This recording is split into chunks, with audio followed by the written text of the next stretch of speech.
بسم اللہ الرحمن الرحیم۔ صورت الانعام کی آیات نمبر 22 سے لے کر 26 تک کا آج آپ کے ساتھ ترجمہ تفسیر بیان کروں گی۔ آسان ہی ہے، چھوٹی ہی ہے، انشاءاللہ آج کی ڈیٹ میں ہی کمپلیٹ ہو جائے گی تفسیر اس کی، کائنڈلی غور کیجیے گا۔ اعوذ باللہ من الشیطان الرجیم، بسم اللہ الرحمن الرحیم۔ وَيَوْمَ نَحْشُرُهُمْ جَمِيعًا ثُمَّ نَقُولُ لِلَّذِينَ أَشْرَكُوا أَيْنَ شُرَكَاؤُكُمُ الَّذِينَ كُنْتُمْ تَزْعُمُونَ ثُمَّ لَمْ تَكُنْ فِتْنَتُهُمْ إِلَّا أَنْ قَالُوا وَاللَّهِ رَبِّنَا مَا كُنَّا مُشْرِكِينَ انظُرْ كَيْفَ كَذَبُوا عَلَىٰ أَنفُسِهِمْ وَضَلَّ عَنْهُمْ مَا كَانُوا يَفْتَرُونَ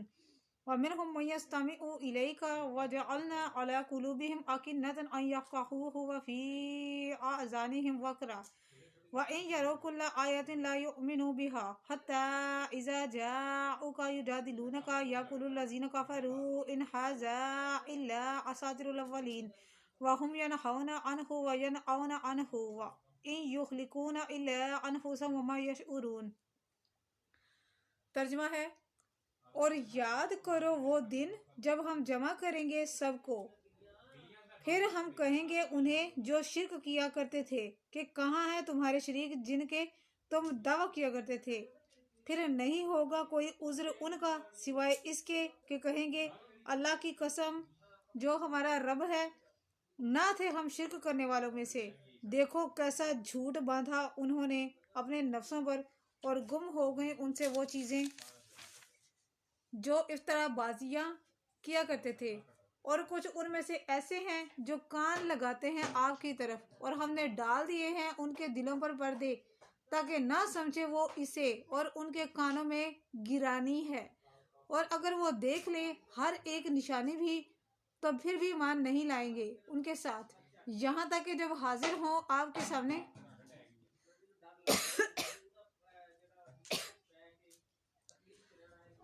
آپ کے پاس حاضر ہو کر جھگڑتے ہوئے آپ سے، تو کہتے ہیں وہ لوگ جنہوں نے کفر کیا کہ نہیں یہ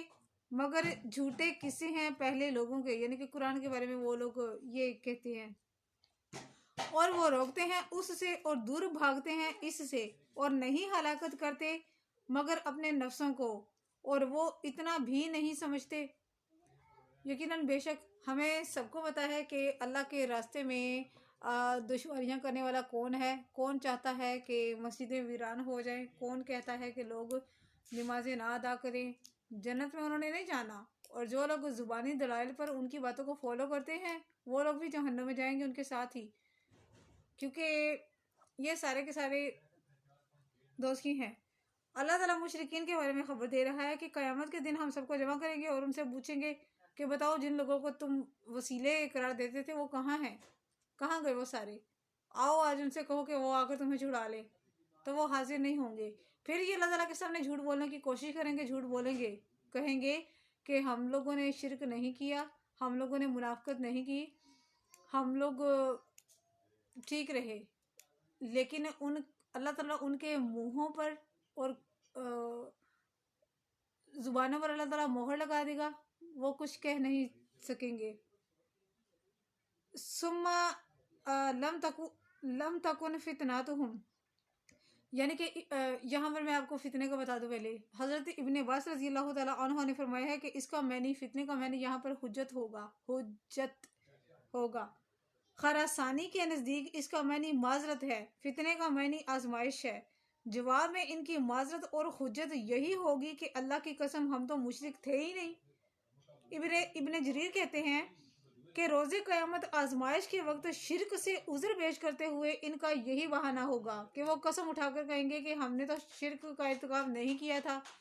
اللہ تعالیٰ ان کے منہوں پر مہر لگا دے گا، ان کے ہاتھ اور پیر گواہی دیں گے کہ اللہ یہ جھوٹ بول رہے ہیں، انہوں نے شرک کیا تھا۔ حضرت عبداللہ بن عباس رضی اللہ سے روایت ہے، ان کے پاس ایک آدمی آیا اور کہنے لگا، اے ابن عباس، اللہ تعالیٰ فرماتا ہے واللہ ربنا ما کنا مشرکین، لیکن یہ کیسے ہوگا؟ تو آپ رضی اللہ نے فرمایا، جب مشرکین دیکھیں گے کہ جنت میں صرف نمازی لوگ داخل ہو رہے ہیں، جنت میں صرف اہل صلاۃ ہی داخل ہو رہے ہیں، تو آپس میں کہیں گے کہ آؤ ہم اپنے شرک کا انکار کر دیں۔ چنانچہ وہ شرک کا انکار کر دیں گے تو اللہ تعالیٰ ان کی زبانوں پر مہر لگا دے گا، تو پھر ان کے ہاتھ اور پاؤں گواہی دینے لگیں گے اور اللہ تعالیٰ سے کوئی بھی چیز چھپا نہیں سکیں گے۔ اب اللہ تعالیٰ ہمیں فرما رہا ہے، اے شخص، اے فلاں، میں، آپ، ہم سب، کیا اب بھی تمہارے دل میں شک ہے؟ قرآن کریم میں جو چیز کا ذکر کیا گیا ہے وہ صریح ہے، وضاحت کے ساتھ ہے، کھلا ہے، اس میں کوئی ٹیڑھا پن نہیں ہے، کوئی مشکل نہیں ہے، سب اللہ تعالیٰ نے ہمارے لیے سب کچھ آسان کر دیا ہے۔ جو کسی اور کے لیے نہیں تھا وہ سارے کے سارے ڈسکاؤنٹس ہمیں دیے گئے ہیں۔ تو کیا اب ہم لوگ نماز نہیں پڑھیں گے؟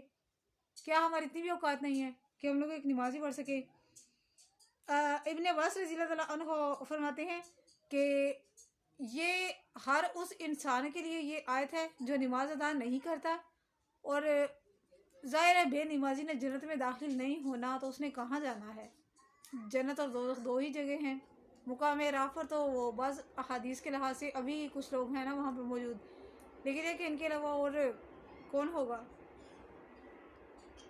اللہ تعالیٰ خود فرمائے گا کہ اپنے شریکوں کو بلاؤ، شاید وہ تمہاری سفارش کریں۔ تم دنیا میں ان کو کہتے تھے نا کہ یہ ہم اللہ کے ساتھ ان کو اس لیے پکارتے ہیں کہ یہ ہماری سفارش کریں، آج ان کو لے آؤ۔ وَمِنْهُمْ مَن يَسْتَمِعُ إِلَيْكَ، ان میں سے بعض ایسے ہیں جو آپ کی طرف کان لگا کر سنتے ہیں، لیکن یہ ان کے لیے ذرا بھی مفید نہیں ہے، کیونکہ اللہ تعالیٰ نے ان کے دلوں پر پردے ڈال دیے ہیں تاکہ وہ قرآن کو سمجھ ہی نہ سکے، اور ان کے کانوں میں گرانی ہے جس کے باعث وہ نفع رساں سماعت سے محروم ہیں۔ یعنی کہ ہماری چند ایک چیزیں سننے کے لیے، کیونکہ ایسے بہت سارے لوگ ہوتے ہیں جو قرآن بیان کرنے والوں کے انیسلی دشمن ہوتے ہیں، وہ لوگ دیکھتے ہیں، وہ لوگ میری ویڈیوز بھی چیک کرتے ہیں، وہ میری آیتوں کو بھی چیک کرتے ہیں، تفسیر وغیرہ کو کہ کہاں سے اس کو پکڑا جائے اور کہاں سے اس کو وہ کیا جائے، تو وہ لوگ سرچ کر رہے ہوتے ہیں، لیکن اللہ کی طرف سے ان کے اوپر ایسی لعنت اور ایسا ان کے اوپر پردہ ہے نا کہ وہ لوگ وہ چیز دیکھ ہی نہیں سکتے، جو کچھ الحمدللہ باذن اللہ تعالیٰ کے اذن سے جو چیز میں بیان کر رہی ہوتی ہوں، حالانکہ میں صاف سارا کچھ اسی طرح قرآن کریم جس طرح میرے تک پہنچا ہے انشاءاللہ تعالیٰ میری کوشش ہے میں ویسے ہی آپ تک پہنچاؤں، اور کچھ باتیں میں اوپنلی نہیں کہہ سکتی، اور وہ میں آپ کو بتا بھی دیتی ہوں، اسی لیے آپ کو میں آیت کا حوالہ، آیت کا نمبر، سورت کا نام بتا دیتی ہوں کہ آپ ایک دفعہ انٹرنیٹ سے نا اس کی خود تفسیر دیکھ لیجئے۔ وَإِن يَرَوْا كُلَّ آيَةٍ لَا يُؤْمِنُوا، یعنی کہ اگر یہ ان لوگوں کے سامنے اتنے دلائل، اتنے دلیلیں، اتنے براہین وغیرہ آ چکے ہیں، یہ ان نشانیوں کو، ان دلائل کو دیکھتے ہوئے بھی یہ لوگ یقین نہیں کرتے، بلکہ یہ کہہ دیتے ہیں کہ یہ پہلے لوگوں کے قصے ہیں، یہ دوسری کتابوں سے، یعنی کہ تورات، زبور، انجیل، دیت، گیتا وغیرہ ان سے جو ہے نا لی گئی چیزیں ہیں اور کچھ نہیں ہے، اور یہ جادو ہے، وہ اس کو جادو کہتے تھے، اور وہ یہ کہتے تھے کہ پرانے لوگوں کے قصے ہیں، لیکن قرآن کریم کے بارے میں ایسے ان کے الفاظ ہمیں تو کوئی نقصان نہیں دے رہے، کیونکہ ہمارے تو دل میں، ہمارے سینوں میں قرآن ہے، انشاءاللہ تعالیٰ وہ ہمیں نہیں بھٹکا رہے، بلکہ وہ اللہ تعالیٰ کی طرف سے ہی لعنت میں ہیں، اللہ تعالیٰ نے ان کے اوپر لعنت کی ہوئی ہے۔ حَتَّى إِذَا جَاءُوكَ يُجَادِلُونَكُمْ، جب وہ آپ کے پاس حجت بازی اور حق کے معاملے میں فضول مناظرہ کرنے کے لیے آتے ہیں تو وہ کافر کہہ دیتے ہیں کہ یہ قرآن تو پہلے لوگوں کے افسانے ہیں، جیسے کہ میں نے بھی آپ کو بتایا، یہ اللہ کی طرف سے نہیں ہے بلکہ پہلی کتابوں سے ماخوذ اور منقول ہے، یعنی کہ نقل کیا گیا ہے، صرف لوگوں کو نبی کریم صلی اللہ علیہ وسلم سے روکتے ہیں بلکہ خود بھی دور رہتے ہیں۔ ینہونا کی تفسیر میں دو قول ہے، یہ کائنڈلی غور کیجیے گا، وہ لوگوں کی اتباع حق، تصدیق رسول اور اطاعت قرآن سے روکتے ہیں اور خود بھی اس سے دور رہتے ہیں، گویا دو افعال قبیحہ کا ارتکاب کرتے ہیں، نہ خود استفادہ کرتے ہیں اور نہ دوسرے کو استفادے پر کرنے دیتے ہیں۔ حضرت ابن عباس رضی اللہ فرماتے ہیں، ایک سے مراد وہم ینہونا عنہ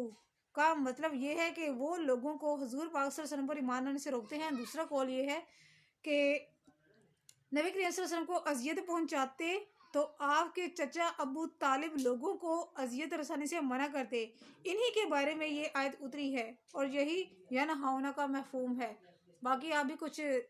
سوچنے کی کوشش کیجیے گا میں نے کیا کہا ہے۔ سعید بن ابی حلال کہتے ہیں کہ یہ آیت نبی کریم صلی اللہ علیہ وسلم کے چچاؤں کے بارے میں نازل ہوئی ہے، ان کی تعداد 10 تھی، نبی کریم صلی اللہ علیہ وسلم کے 10 چچا تھے، بظاہر وہ آپ کے بڑے غمخوار اور ہمدرد تھے، لیکن پوشیدہ طور پر سب سے زیادہ مخالف بھی تھے، یہ سب قتل نبی صلی اللہ علیہ وسلم سے لوگوں کو روکتے تھے لیکن خود ایمان کی دولت سے محروم رہے، سوائے ایک دو کے۔ تو وہ لاشعوری طور پر اس کرتوت کے ذریعے اپنی ہی ہلاکت کا سامان کر رہے تھے اور ابھی بھی کر رہے ہیں. ان کا وبال انہی پر ہے. یہ تھی میری آج کی ویڈیو. صدقہ جاری کی نیت سے شیئر کر دیجیے گا. جزاک اللہ خیر.